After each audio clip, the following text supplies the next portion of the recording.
CalebMichael.org. Make the shot 7, so dot awful. The Power of Persuasion, Cicero, Societal Change, and Cui Bono. Who benefited?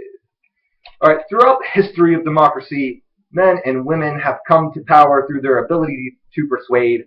Often, of course, it is done by persuasive writers on their staff, not through their abilities alone. Marcus Cicero, a famous Roman lawyer, brought the power of Roman rulers to a halt through his immaculate persuasive abilities.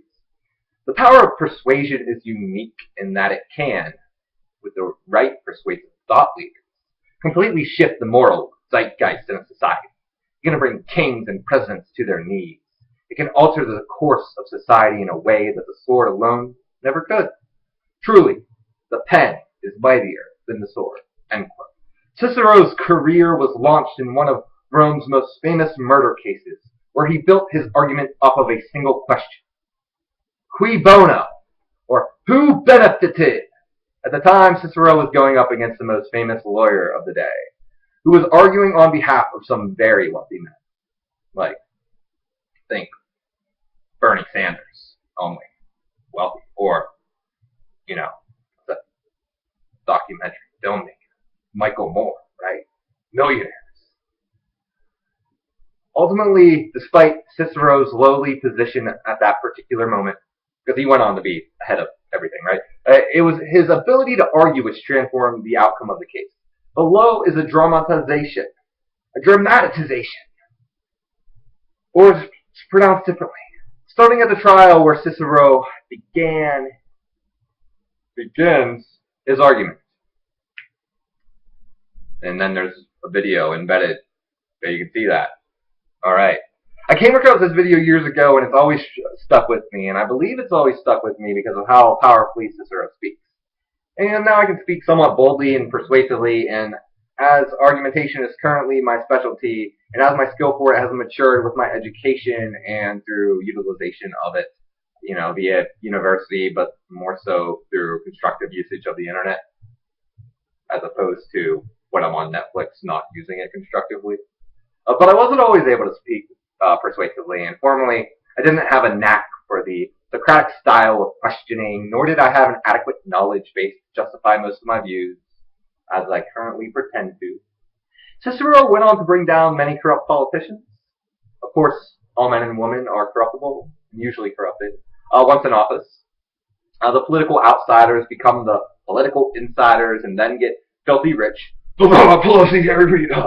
Politicians like Nancy Pelosi criticize domestic surveillance under a president of a different party, but then are fine with it whenever it's even more overreaching, but the president shares their letter designation of their party, so then it's totally fine.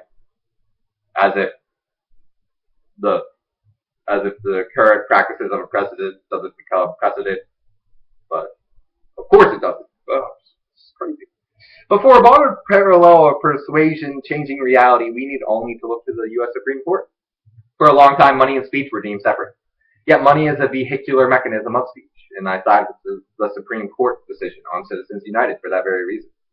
And I wrote more on my views on Citizens United here. Or just the link in the article, right? Then in the Hobby Lobby case, certain businesses were no longer mandated to pay for certain methods of birth control, which they believed were tantamount to abortion. And ultimately, in 20 cases, the Supreme Court, the men and the female justices, have made unanimous decisions against the Obama administration. Then I linked to something that reflected that. As I've said a few times, even getting your case heard by the Supreme Court requires that you have an amazing argument for your case. Then our laws come by argument, our histories by argument. It's in academia, whatever. Arguments done by history comes by argument, it's not just a set of facts and dates, right? But and everything we know in any social science does come by argument. Argument is not, as some may see it, unnecessary bickering, though it often is. Argument has historically been and will continue to be that which changes our society and improves our society, or will just ruin it. But this all comes by persuasion, and that is the power of persuasion. So I'd implore you to study the words of great men like Cicero or Socrates or any other great changers of mind like Jesus.